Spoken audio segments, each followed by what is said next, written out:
Bonjour tout le monde, bienvenue au rendez-vous des managers. Aujourd'hui, on a avec nous Geneviève Jasson. Bonjour Geneviève. Bonjour Mokhtar. Est-ce que ça va bien?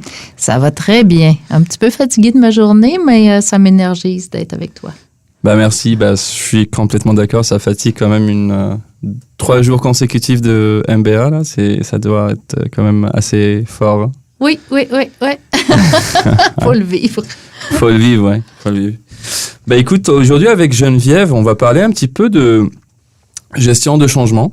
On va aussi bifurquer un petit peu sur la gestion des conflits, sur la gestion des crises, pardon. Mm-hmm. Mais avant tout ça, est-ce que tu peux nous donner un petit aperçu sur te présenter un petit peu au public? Oui. Alors, moi, je suis directrice générale d'une MRC en Estrie. Qu'est-ce que c'est une MRC? C'est une municipalité régionale de comté. Mm-hmm. Donc, dans notre cas, ça regroupe 18 municipalités. Un territoire de 1400 km², 18 municipalités. La plupart, c'est des municipalités rurales. Donc, je travaille vraiment dans un milieu rural, pas dans un milieu urbain. D'accord. Puis, on a quand même 3 pôles urbains. Alors, c'est vraiment un territoire en mosaïque, puis il faut composer avec toutes ces différences-là. Qu'est-ce que ça fait une MRC? Ça s'occupe d'aménagement du territoire, ça s'occupe d'environnement, donc protection de l'environnement, utilisation aussi du territoire naturel. Ça s'occupe de gestion des matières résiduelles, ça s'occupe de développement économique, donc toute l'aide aux entreprises dans notre territoire, c'est mon équipe qui s'en occupe. Mm-hmm. Et ça a des fonctions administratives aussi d'appui aux municipalités. En termes d'expérience, moi, je viens du milieu du développement urbain, du développement territorial. Donc, ma spécialité, c'est de travailler à un territoire, donc de développer un territoire d'un point de vue social, économique, environnemental, culturel, puis de le faire avec les acteurs de ce territoire-là. Mais avant d'en arriver là, est-ce que tu peux nous parler un petit peu de ton cheminement? Oui. Alors, j'ai une formation en psychologie, en communication, ma première formation. Donc, j'ai travaillé d'abord comme professionnelle en communication. Après ça, j'ai bifurqué plus vers l'intervention sociale. Mm-hmm. C'est comme ça que je suis arrivée dans le milieu municipal. Alors, j'ai travaillé 15 ans pour la Ville de Montréal. Wow. Dans des dossiers de gestion de projet, gestion de programme. C'est pendant ce temps-là que j'ai fait ma maîtrise en études urbaines. Donc, je suis devenue là, une spécialiste, on pourrait dire, là, si je peux me permettre, du développement territorial à travers cette maîtrise-là qui est très, très multidisciplinaire puis qui nous forme à intervenir justement sur des territoires. À travers ça, je suis partie 2 ans travailler en Afrique. Je suis quelqu'un qui aime beaucoup, beaucoup les défis puis qui me met moi-même au défi. Donc, je suis partie vivre là-bas 2 ans, travailler là-bas.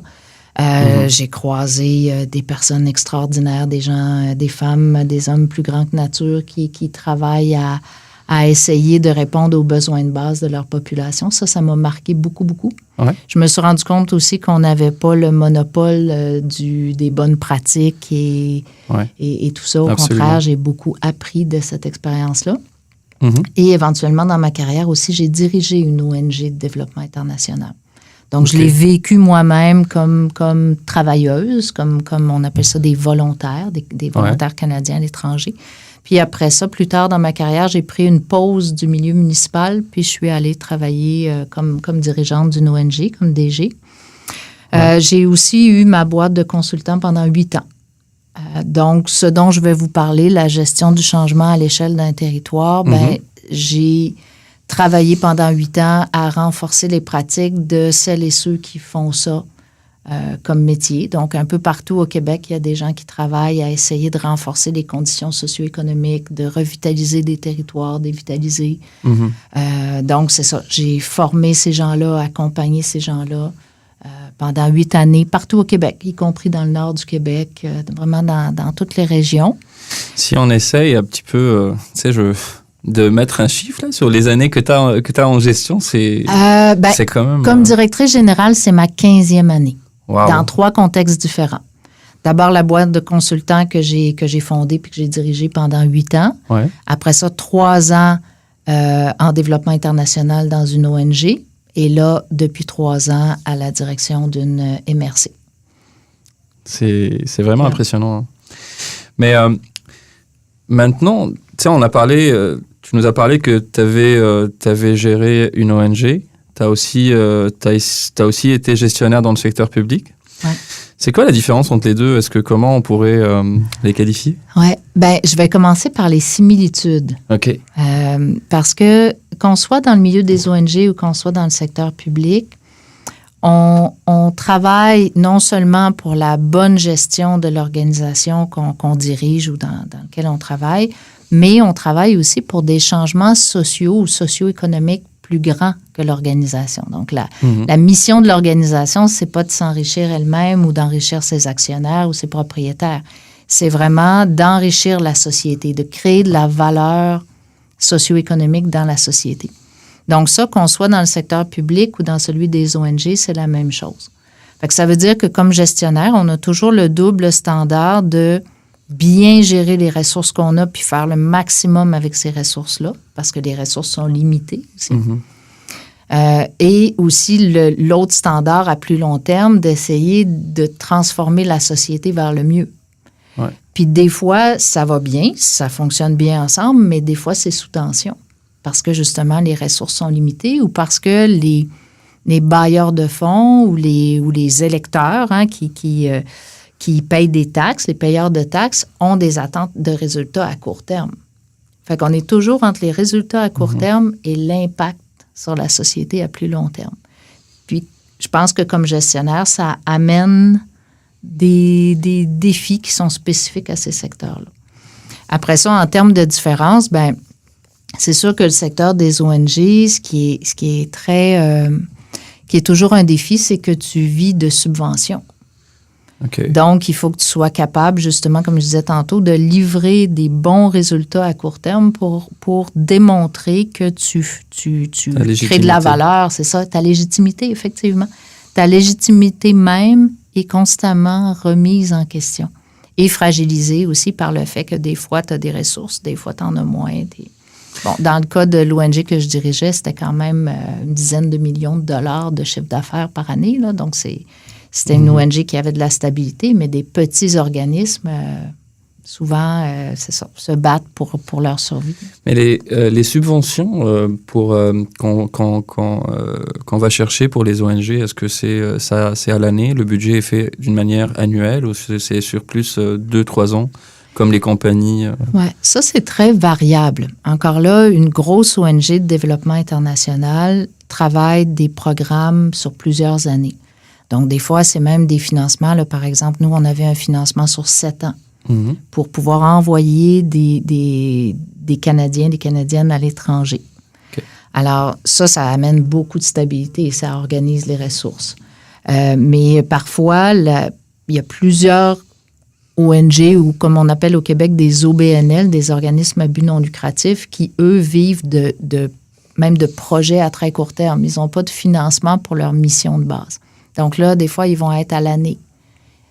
Ce qui veut dire aussi que c'est très fragilisant pour les ressources humaines, pour, évidemment, la continuité du travail que tu fais. C'est très difficile. Mais ça, c'est vraiment variable d'un secteur à l'autre. Fait que moi, j'ai jamais travaillé dans des tout petits organismes où la fragilité même de mon emploi puis de la survie était pas assurée. Là.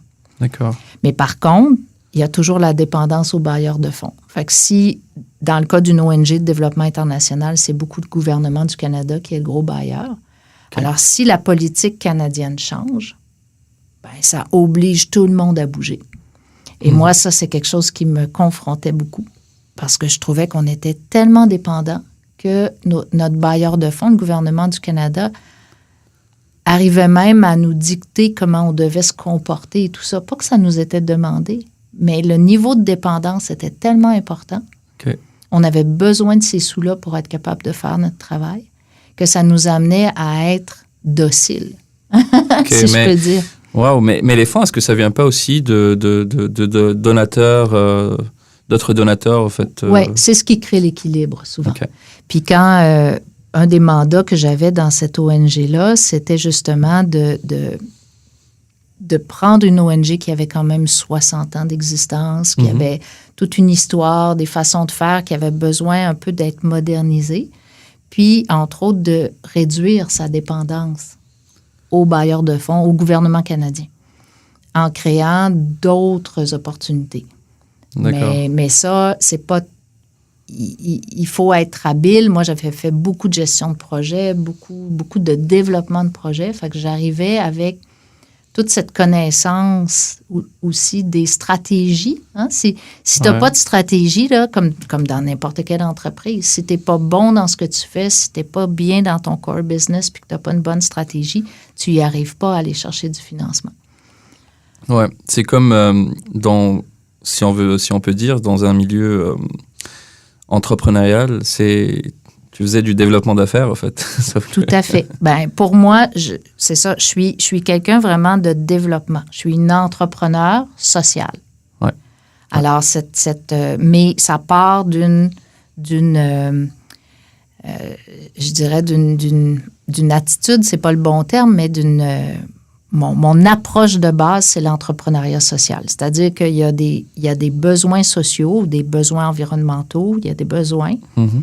Puis les ressources sont très limitées.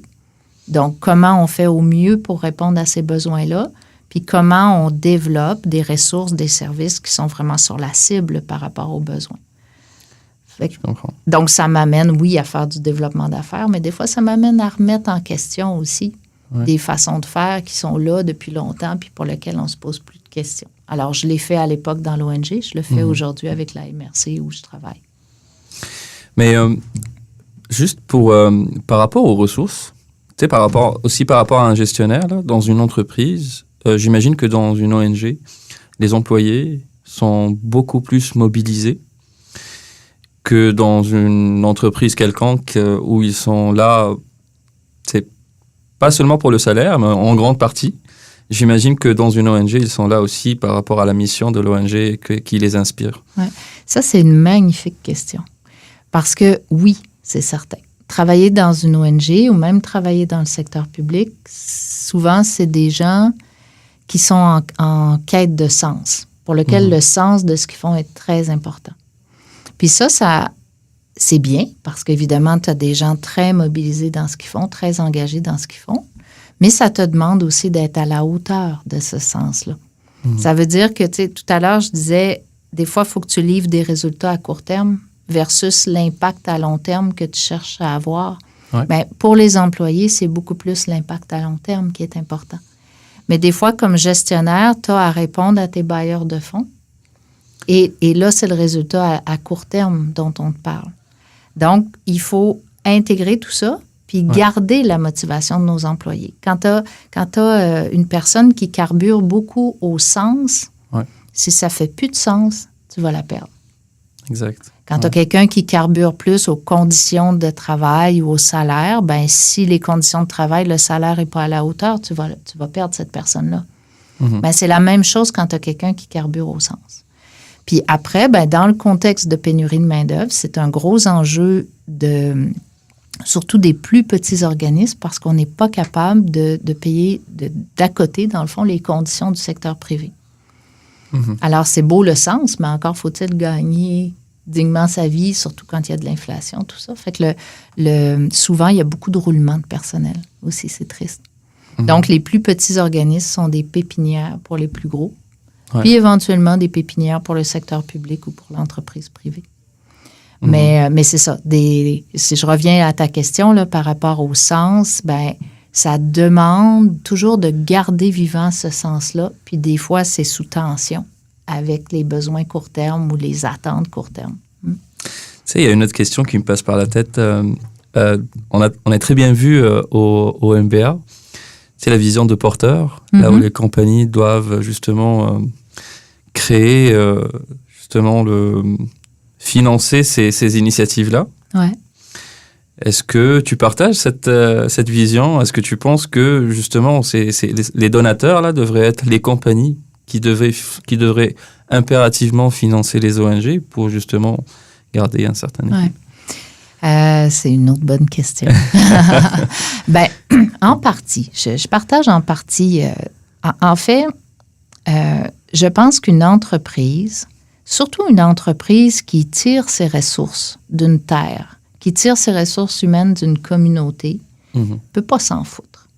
C'est vrai. Parce que les bénéfices Hein? Tu exploites des ressources, tu en tires des bénéfices, puis ces bénéfices-là ne servent qu'à quelques-uns.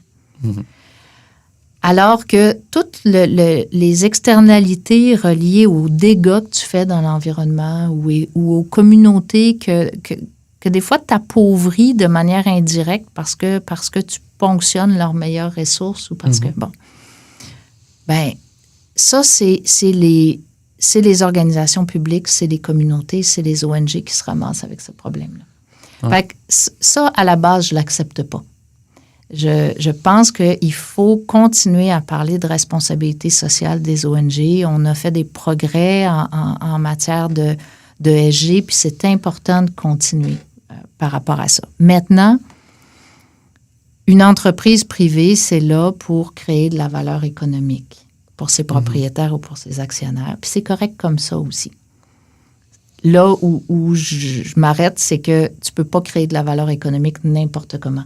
Tu ne peux pas créer de la valeur économique en détruisant les ressources d'une grande masse de gens ou d'un écosystème. Ça, c'est pour ça que je dis qu'il faut continuer là-dedans, mais de penser que les entreprises sont la solution à tout ou que c'est elles qui devraient être responsables de s'occuper de l'ensemble des besoins de la communauté, là, j'arrête. Là, je rejoins plus la vision de Mintzberg là-dessus sur le fait que le tiers secteur, donc celui du public, c'est-à-dire le secteur public en étant en soi, mais le secteur pluriel qui comporte la société civile, qui comporte les ONG, ben, est le mieux placé pour s'occuper des questions sociales parce que sa logique, son moteur, son mindset, la manière dont c'est structuré, est voué à régler des problèmes sociaux, des problèmes économiques, des problèmes environnementaux. Alors, mais la reconnaissance de l'un par l'autre est importante. Encore et toujours, ce sont des emplois précaires, ce sont des financements précaires, on est toujours comme on en parlait tantôt, à créer notre légitimité comme ONG, comme secteur pluriel, alors que on a un rôle super important. Fait que tant que ça ne sera pas pleinement reconnu, puis que les entreprises vont continuer à pouvoir travailler sans se préoccuper de ce qu'elles créent dans les communautés, c'est là qu'on est débalancé, je pense. Ben oui. En fait, si on essaie de on essaie de reproduire ça à l'échelle d'une compagnie, c'est que ne t'attends pas d'employés qui ne sont pas motivés, qui ne sont pas heureux d'être dans la compagnie, de se donner à leur 110% et de te garantir une productivité et une efficacité au niveau de tes productions. Ça, c'est vraiment si on prend ça à petite échelle dans une compagnie. Ouais. Donc, si au fait, on revient à notre question de base qui est la différence dans la gestion des ONG et dans la gestion dans les secteurs publics. Oui. Là, c'est ça, j'ai parlé plus de ce qui était similaire.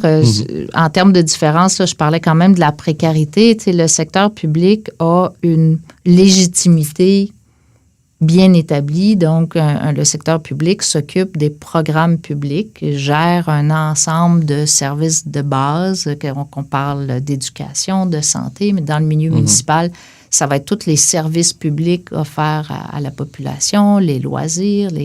Donc, le secteur public n'est pas à la veille de disparaître. Et l'autre différence, c'est aussi que c'est un système avec une politico-administratif. C'est-à-dire, c'est un système qui est basé sur la démocratie représentative. Donc, on a des élus, que ce soit au niveau municipal, que ce soit au niveau provincial, national ou même international quand tu es dans les instances internationales. Donc, des gens qui sont élus pour venir représenter un groupe. Alors ça crée des dynamiques très différentes, évidemment. Tu as beaucoup moins de souplesse dans le secteur public. Dans une ONG, c'est souple, ça peut se transformer. Le public, ça va pas de soi. Tout est institutionnalisé, tout est balisé. Bon, encore que dans le secteur municipal, c'est beaucoup plus souple que quand on parle du gouvernement du Québec puis des gros ministères puis tout ça. Là. Ouais. On a une agilité qui ne se compare pas du tout avec le secteur public. La dernière chose aussi, c'est que Le secteur public est régi par un ensemble de règles et de normes, notamment des normes de transparence aussi, qui font en sorte que ce sont des institutions en soi. Alors que les ONG, c'est des structures qui sont beaucoup plus libres et plus... qui vont se créer souvent à la faveur de besoins, puis après ça, qui vont se maintenir plus ou moins longtemps dans le temps. Fait que ça donne effectivement quelque chose d'assez différent. Ouais. Puis, un gouvernement a une responsabilité publique. Dans le fond, on parle de secteur public. Donc, ça veut dire que comme gouvernement, tu ne peux pas être tourné vers ta mission. Ta mission, elle est à l'extérieur de toi. C'est de livrer de la valeur dans la société. Je comprends. Oui. Alors, tu ne peux pas te comporter en vase clos. Tu ne peux pas t'alimenter toi-même dans le secteur public. Ta mission, c'est de créer de la valeur collective, de créer de la valeur dans la société. Ça veut dire que dans le secteur public, on est en constante interrelation avec les autres acteurs de la société.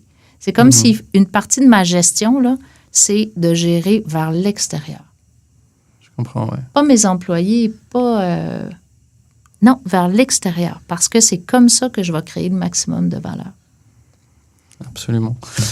Mais d'ailleurs, en fait, ce que je remarque là, que ce soit l'un ou l'autre, que ce soit les ONG ou le secteur public, il y a tout le temps, ça change tout le temps en fait, que ce soit la mission, la direction qu'on va te rendre, que ce soit le budget. Que ce soit le scope, en fait, j'ai l'impression que ça peut changer d'une année à une autre ou mettons dans le secteur public, c'est élu à chaque 4 ans, j'imagine. Ouais. Donc, la direction peut changer aux 4 ans. Donc, comment, pour un gestionnaire, là, s'il doit changer sa feuille de route, sa direction à chaque fois, comment il gère tout ce changement-là? Ouais. Ben, c'est tout un défi. C'est pas simple. Puis, aussi, les gens qui sont élus sont pas nécessairement des experts de contenu. Ce sont des gens qui ont du charisme, ont des capacités relationnelles, un sens politique, un engagement. C'est plein de choses très positives, mais c'est pas des experts de contenu. Donc, mais par contre, c'est des gens qui ont un grand pouvoir après ça sur les décisions. Alors, dans ces périodes de transition, ça peut être très déstabilisant pour les administrations. Tu peux avoir construit toute une vision très solide avec une équipe politique. Un changement drastique pour X, Y raison peut remettre en question cette vision-là. Alors, pour moi, ce qui est un gage de stabilité, puis en même temps, stabilité pas réactionnaire. Pas « je veux pas changer ». J'ai ma feuille de route, je veux pas changer, même si nouvelle mairesse, nouveau maire, tu arrives avec une vision, je refuse de changer. Ça peut pas être ça non plus. Ouais. Parce que la démocratie est un système légitime où les personnes qui sont élues, elles ont aussi le pouvoir de transformer la société. Okay. Alors, comment est-ce qu'on évite le chaos ou l'appauvrissement de la vision quand une nouvelle équipe arrive? Ouais. Bien, c'est par tout ce que tu as construit avant. Puis, tu sais, je te disais, mettons comme moi, une MRC, une partie de ma gestion, de mon leadership, c'est de créer des relations avec les autres parties prenantes du territoire. On parle des entreprises, des citoyens, des centres de services scolaires, du service de santé, des municipalités de mon territoire. J'en ai 18. Si je ne suis pas en relation constamment avec eux, il y a une partie de mon travail que je ne fais pas. Alors, donc, ce que je fais aussi depuis 2 ans, c'est de construire une vision avec toutes ces parties prenantes-là. Ouais. Donc, une vision qui est légitime, pas parce qu'elle sort de ma tête à moi ou de celle des professionnels ou même des directions de mon équipe, qui est la vision de la société. Fait que quand un nouvel élu arrive là-dedans, ben, il peut y apporter ces changements, mais il y a une légitimité. Hein, tu as été élu par les personnes qui ont convenu de ce qu'il y a comme plan de match. D'accord. Donc, en fait, tu impliques toute le maximum de parties prenantes que tu peux impliquer dans le projet. Ouais. Comme ça, Et ça a une énorme légitimité pour les politiciens, les politiciennes, parce que c'est ça qui les met au pouvoir. C'est cette même société qui les met au pouvoir. Fait que ça permet d'avoir une base de travail même. Au lieu d'avoir une espèce de truc rigide, c'est au contraire, on a une belle légitimité en partant, on a une vision claire d'où on essaie d'aller comme territoire, comme société. Ben parfait, je prends ça, puis je le mets à ma main, puis je prends mon leadership pour l'amener plus loin. Fait que c'est comme ça que, je pense, on arrive à faire le meilleur duo entre une équipe d'experts, puis une gestionnaire comme moi, puis une équipe politique. Et dans le cas d'une MRC, c'est un préfet ou une préfète, donc une équipe politique qui va porter la dimension politique d'une vision, que tout le monde travaille ensemble. Mais ça ne se passe pas partout comme ça. Ah ouais? Est-ce que tu as des exemples?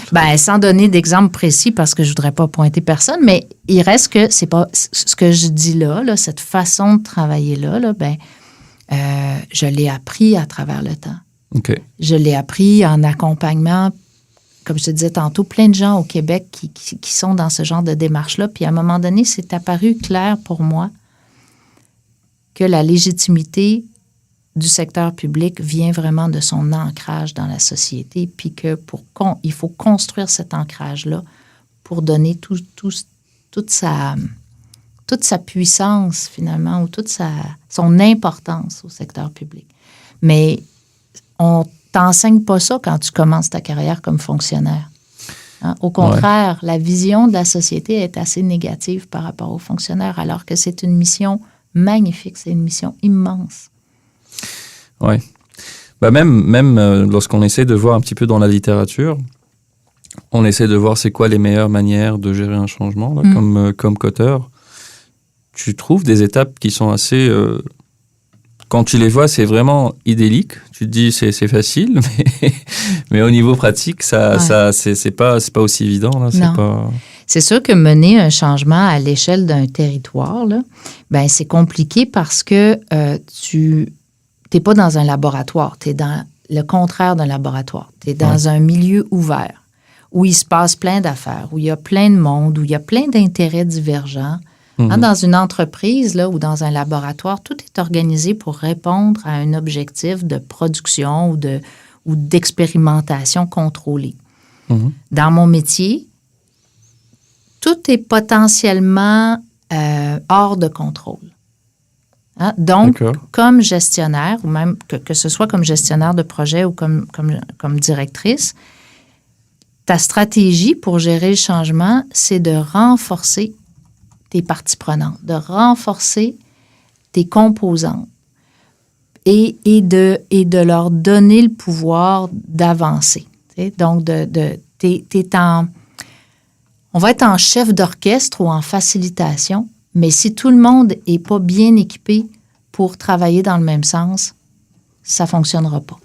Alors, en gestion de projet, moi, j'ai fait beaucoup de gestion de projet avant mon métier de gestionnaire, puis on nous apprend à contrôler tous les paramètres de notre projet, à être vraiment très tight par rapport à toute l'utilisation du temps, des ressources. Mais quand tu travailles un territoire puis tu fais de la gestion de changement, il faut beaucoup, beaucoup, beaucoup d'agilité. Ouais. Mais est-ce que dans ta carrière, et j'imagine que oui, là, c'est une question, mais est-ce que tu as déjà eu de la résistance? Ouais. Oui. Puis la résistance, ça peut venir de différentes choses, mais je crois qu'un des grands facteurs de résistance au changement est lié à la non-clarté. La vision? Ouais. De la vision et du comment on va se rendre jusqu'à notre vision et de c'est quoi mon rôle à moi dans ce changement-là. Donc, évidemment, comme leader, un des rôles premiers, c'est de la clarifier, cette vision-là. On s'en va là pour ça. Ça va être trippant, ça va nous amener ailleurs, on va avoir des gains, tout le monde, d'aller là.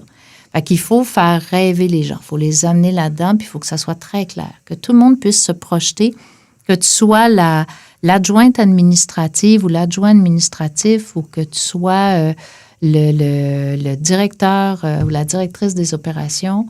Il faut que tu sois capable de voir la destination de ta perspective de manière aussi claire, peu importe d'où tu es. Ça, c'est un rôle puis c'est un facteur, quand c'est pas clair, là, ça va tourner en boucle. Puis il y a des gens qui vont remettre en question, puis tout ça. Deuxième élément de clarté, c'est le rôle que je joue dans le changement.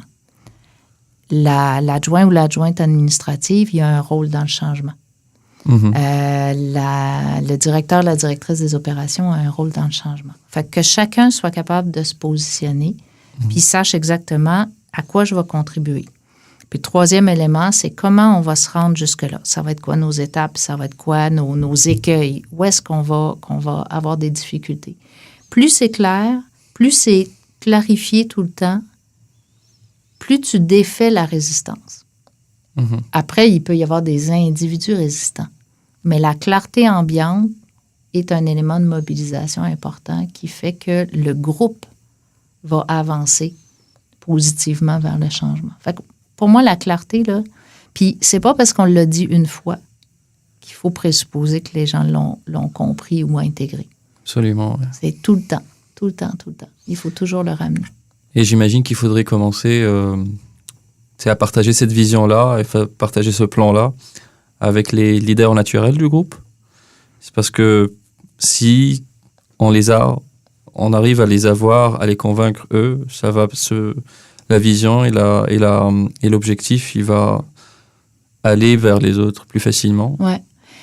Oui, c'est ça. La deuxième couche, ça va être de travailler avec les dynamiques de groupe, c'est certain, avec les dynamiques naturelles, parce que un groupe, c'est un système politique, c'est relationnel, fait qu'il y a toujours des gens qui vont être meneurs ou qui vont même influencer positivement ou négativement. C'est jamais neutre. Notre groupe de MBA, par exemple, est un groupe dont je pense un des éléments forts, des éléments collectifs, c'est qu'on s'entraide beaucoup. Ouais. Ben ça, il y a des leaders positifs là-dedans qui amènent tout le groupe dans cette dynamique-là, puis c'est positif pour tout le monde. Mais ça pourrait être négatif à l'inverse. Fait que ça, c'est sûr que c'est une autre couche importante. Après ça, il y a cette couche plus humaine, puis en gestion de changement aussi, c'est qu'on ne s'y prend pas n'importe comment. Il faut venir essayer de résoudre les problèmes qui sont les plus importants, les plus criants pour les gens, qui posent le plus de problèmes. Parce que essayer de tout changer en même temps, là, c'est déstabilisant, puis il y a des grandes chances que tout se plante. Donc, en fait, il faut avoir on appelle ça un roadmap, et commencer avec, on appelle ça, en fait, j'essaie de faire tout le temps l'analogie avec l'amélioration continue, parce que je suis à la base dans les opérations. Donc, les low-hanging fruit, c'est les petites victoires très faciles à avoir, là. Et c'est ça qui va montrer aux autres parties prenantes que, oui, on peut y arriver. Et ça va leur donner beaucoup plus de motivation pour poursuivre le changement. Oui. Puis de les célébrer, ces victoires-là. Exact. Aussi de prendre le temps de dire « Oh, wow, on est rendu là ». Mais effectivement, de commencer par des victoires plus faciles, mais aussi qui sont significatives, où tout le monde se dit « Si on règle ça, là, on va avoir fait un grand pas ». Puis des fois, c'est... Ce qui apparaît le plus problématique pour une équipe, c'est ce qui a un impact direct sur son quotidien. C'est ce qui vient l'irriter tout le temps. À chaque fois que tu bouges, ça fait mal là. Ouais. Et c'est vraiment là-dessus, même si tu sais comme gestionnaire que parce que je reviens un peu en arrière, mais tout ça part d'une analyse. Il faut peut-être documenter le problème pour faire une bonne gestion de changement, pour t'attaquer aux bonnes choses. Fait que, mettons que tu as fait cette analyse-là, puis tu sais ultimement où est-ce que tu veux te rendre. Si tu ne commences pas par les choses qui ont une résonance significative, là, qui sont comme une épine dans le pied de ton monde, tu les amèneras pas plus loin. Au contraire, ils vont dire, on fait tout ça, mais on est encore pris avec notre épine. Fait que ça, c'est important. Puis c'est ça, le changement, ultimement, c'est de l'amélioration de pratique, évidemment, mais c'est des humains qui on ne change pas facilement dans la vie. Fait que quand tu mets un groupe d'humains dans un cadre organisationnel relativement rigide parce que tu as un paquet de procédures puis tout ça, ben c'est ça. Faut que les humains veuillent bouger pour que ça bouge parce que sinon, ça n'arrive pas. Exact. Si on parle un peu de gestion de crise dans le milieu des travaux publics. Est-ce que j'ai déjà vécu une crise dans le milieu des travaux publics? Peut-être. Non, je n'ai pas géré de crise nécessairement dans le domaine des travaux publics, mais là où j'ai géré une bonne crise, par exemple, en pleine gestion de changement, d'ailleurs, c'est justement l'ONG de développement international dont je te parlais. On était déjà dans un processus de changement, même, je dirais, changement de paradigme. Donc, c'était déjà très énergivore. Puis est arrivée la pandémie. OK. Alors, on peut imaginer une ONG où les équipes sont dans 9 pays différents. Et là, il faut rapatrier tout le monde. Wow. De toute urgence. Des gens dont la vie est à l'extérieur, la vie est à l'étranger depuis longtemps. Des gens qui vivent en Afrique depuis 10 ans, puis là, non, il faut que tu reviennes au Québec parce qu'on ne sait pas si on va pouvoir te ramener. On se rappelle qu'au début, ça a monté, c'est ça, comme ça s'est répandu comme une maladie, finalement. Ouais. Puis, on n'avait aucune arme pour lutter contre ça. Donc, les vols fermaient partout, les espaces aériens fermaient. Et là, il fallait que je rapatrie des gens. Fait qu'on a rapatrié comme ça à peu près 75 personnes au Canada. Et il a fallu, après ça, s'occuper de ces gens-là pour les accommoder dans leurs besoins de base, les sécuriser, beaucoup, beaucoup. On travaillait sur des projets dans les milieux ruraux, des projets agricoles surtout, des projets environnementaux agricoles, donc avec des gens qui, encore à l'heure aujourd'hui, n'ont jamais vu l'ombre d'un vaccin. Donc, il ne fallait pas créer un problème de santé publique, créer la maladie chez les gens chez qui on intervenait. Donc, il fallait aussi arrêter nos projets. Il a fallu tout bloquer d'un coup. Il a fallu aussi garder le lien avec nos partenaires pour leur expliquer parce qu'eux n'avaient même pas accès à l'information sur qu'est-ce qui est en train de se passer dans le monde. Ouais. Pourquoi c'est le chaos? C'est vrai. En plus, on n'avait aucune visibilité sur qu'est-ce qui va arriver dans l'avenir. Non. Puis dans plusieurs pays, ça a été l'occasion pour les gouvernements de mettre en place des mesures autoritaires, des couvre-feux, des obligations. Et c'est pas tout le monde qui a tenu sa population informée. Parce qu'évidemment, il y avait un risque de chaos aussi à informer les gens, alors on l'a vu aussi au Québec, là, il y a eu beaucoup d'essais-erreurs. Donc, les gens n'avaient pas accès à l'information. On était, pour certains, leur source d'information. Donc, c'était une responsabilité de plus. Et le dernier écueil, pourquoi c'était une crise, c'est que dans le milieu des ONG de développement international, on est payé à l'argent qu'on dépense. Alors, en bloquant tout, en rapatriant tout le monde, on ne dépensait plus d'argent ou beaucoup moins. Alors, nos revenus ont tombé. Okay. Alors là, tu es une ONG qui a fait, depuis 60 ans, du développement international à l'étranger. Toute ta compétence, et Dieu sait que tu en as, c'est de gérer des projets à l'étranger, d'aller chercher des fonds ici pour les gérer à l'étranger. Puis là, tu es coupé de tout ça, dans le noir. Donc, tu sais, on le sait, là, quand on ne communique pas, quand on n'est pas visible, on n'existe pas. Donc, on se disait, on ne veut pas disparaître. On ne veut pas disparaître pour nos partenaires. On ne veut pas disparaître pour nos bailleurs de fonds. Il faut rester dynamique. Donc, on s'est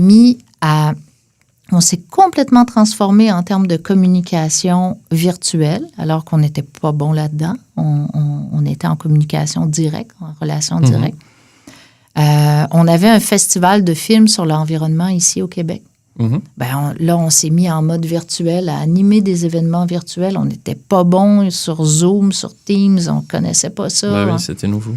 Mais c'était une façon pour nous de rester vivants, puis de continuer, parce que, comme je te disais tantôt, la mission est plus grande que soi. Notre mission, c'était une mission de transformation sociale. Donc, à être capable de continuer à servir notre mission, même si on était coupé de tous nos repères puis de tous nos moyens. Fait que ça a été quelque chose et je salue encore aujourd'hui l'équipe qui a embarqué là-dedans avec moi puis qui s'est retroussé les manches. Et on boucle une boucle par rapport à ta première question sur les employés en quête de sens. Ben, qu'est-ce qui nous a sauvés, là? C'est toute la mobilisation d'une équipe qui était branchée sur le sens, sur la mission de ce qu'on fait, puis qui s'est dit, il faut que cette mission-là, elle continue à vivre. Mm-hmm. Si j'avais eu des employés qui étaient là juste pour la paye, on s'en serait jamais sorti, on n'aurait jamais fait les belles choses qu'on fait aujourd'hui. Et tout ça a eu... On a fait des essais-erreurs, on s'est réajusté, on s'est mis en mode hyper agile, je dirais. Ouais. Et aujourd'hui, l'organisation, elle continue à capitaliser là-dessus. C'est-à-dire que ça a été comme un gros coup de pied dans le derrière, ouais. mais qui nous a propulsés dans le sens du changement qu'on avait déjà amorcé. On s'est servi de ça, là. Tout ce qu'on avait fait là, pour identifier le besoin de transformer l'organisation, bien, on est resté aligné là-dessus, mais on a donné un accélérateur, on est passé en mode virtuel. Puis aujourd'hui, on a une organisation très dynamique, très moderne, qui a gardé la cohérence de sa mission puis de sa vision moyen terme, puis qui s'est mis en mode court terme, en mode agile pour répondre à un chaos. Puis vraiment, c'est une grande fierté, tout ça. C'est intéressant parce qu'on dirait que la crise, au fait, elle a joué le rôle de catalyseur, en fait. Exactement. Mais parce que, déjà, on était clair. Toutes les autres conditions qu'on a nommées tantôt reliées à la gestion de changement, c'était déjà là, c'était clair. Fait qu'on avait un cap, puis on s'est juste pris autrement, puis à une vitesse grand V pour l'atteindre. Super. Tu sais, il y a une question que je pose tout le temps à nos invités, là, comme une dernière question pour clôturer le tout, c'est... Ça serait quoi ta vision? Ça serait quoi ta vision par rapport à la gestion du changement, par rapport au poste de gestionnaire dans une ONG, par rapport à la gestion de crise, dans un avenir, on parle de 5 à 10 ans, là, avec toutes les avancées technologiques, l'intelligence artificielle. Ça serait quoi ta vision par rapport à ça? Oui. Ben, d'abord que c'est deux secteurs, le secteur public puis le secteur des ONG, qui est assez mal équipé pour embrasser cette transformation technologique. Mm-hmm. En même temps, elle a un potentiel, tout ce qui se développe avec l'intelligence artificielle, avec la gestion des données, avec même l'optimisation des processus, tout ça, là. Mm-hmm. Si les ONG puis le secteur public étaient plus capables de l'utiliser, ça donnerait un grand coup sur la performance. Ça serait vraiment là, mais ça prend des ressources pour intégrer ça. Ça prend une littératie de base en matière technologique. Mm-hmm. Puis là, on revient à nos gens de cœur, nos gens de sens, là. C'est pas nécessairement des technophiles. C'est des gens de terrain. Tu sais, par exemple, actuellement, je travaille avec des gens qui aiment la terre, tu sais, qui mettent des grosses bottes pour aller se promener dans les cours d'eau pour analyser le réseau hydrique. Ouais. C'est ça mon monde actuellement. Ils ne passent pas forcément leur temps devant des écrans. Non, ou en tout cas, pas tout leur temps. Alors, donc, c'est pas des gens c'est pas des organisations qui sont faites pour bien intégrer les technologies, malheureusement. Mm-hmm. Et c'est pas nécessairement des gens qui vont les intégrer eux-mêmes facilement. Fait que je pense qu'on sous-exploite beaucoup ce potentiel-là et qu'il va falloir rattraper, il va falloir intégrer ça. Mm. Et là, ben, on va se buter peut-être à la culture des organisations. Tu sais, une bonne gestion de changement, on n'en a pas parlé nécessairement, là, mais il faut que ça travaille avec la culture organisationnelle. Si Absolument. Ça va à l'encontre, là, ça va se cogner. Il y a quelque chose qui... Alors là, ce sont des organisations qui n'ont pas beaucoup de ressources, des gens de terrain, des gens concrets, puis en plus, donc, des cultures organisationnelles qui ne sont pas nécessairement propices aux technologies. Mais moi, je vois un potentiel énorme. Mm-hmm. Ouais. Donc, tu penses que ça ne serait pas pour aujourd'hui, mais peut-être dans quelques années, c'est si on intègre ça petit à petit, tu penses que ça donnerait des retombées? En fait, je crains qu'on perde du terrain si on ne l'intègre pas maintenant. On est déjà en retard. Tu sais, depuis que je suis arrivée à la MRC, ça fait 2 ans. Là, on est passé sur des outils comme Office 365. Puis là, on est en train d'apprivoiser le mode plus de gestion de projet avec ces outils-là. Mais on est en retard. Donc, on perd du terrain, on perd en efficacité par rapport à d'autres secteurs. Puis, encore là, on sert une mission super importante. Donc, il faut mieux utiliser ça. Mais comment on va le faire, je ne sais pas. On n'a pas les ressources pour se payer des consultants spécialisés à grands frais. On n'est pas des organisations qui sont nécessairement très branchées sur leur performance interne, des fois pas assez. Fait que on n'investit pas beaucoup dans notre performance interne comme une bonne entreprise doit le faire. Alors donc ça veut dire qu'on n'a pas beaucoup de ressources pour intégrer ça. Mais tu sais, comment, tu me laisses sur une question plutôt que sur une réponse parce que je ne sais pas trop, mais je pense qu'il ne faut pas attendre. Sinon, on va devenir encore moins efficace, puis on va avoir encore plus de difficultés à rattraper. Parfait. C'est ce qui clôture un petit peu notre interview d'aujourd'hui. Merci beaucoup Geneviève d'être venue, d'avoir partagé avec nous ton expérience. C'est moi qui vous remercie. J'espère aussi que tout ce que j'ai apporté est transposable et intéressant dans un contexte aussi d'entreprise. C'était le souhait qu'on avait là. Donc, j'ai apporté quelque chose d'un peu différent, mais je pense qu'il y a beaucoup de choses là-dedans qui... Oui, absolument. Absolument. Rien que de t'écouter, je trouve qu'il y a beaucoup de choses que je peux superposer par rapport à l'industrie. Tu sais, c'est les méthodes de gestion, là, c'est que ça soit une ONG, que tu fasses partie du gouvernement, c'est l'humain, en fait. Ouais. Tu gères l'humain. Donc, je pense que on peut facilement utiliser des méthodes que toi, tu as utilisées dans ta gestion, les utiliser dans le cadre de ton entreprise, sans aucun doute. Bien aussi. En tout cas, merci de l'invitation. Tu peux retourner quand tu veux. Sur ce, merci beaucoup de nous avoir suivis. Restez à l'affût pour de nouveaux épisodes et merci beaucoup. Au revoir.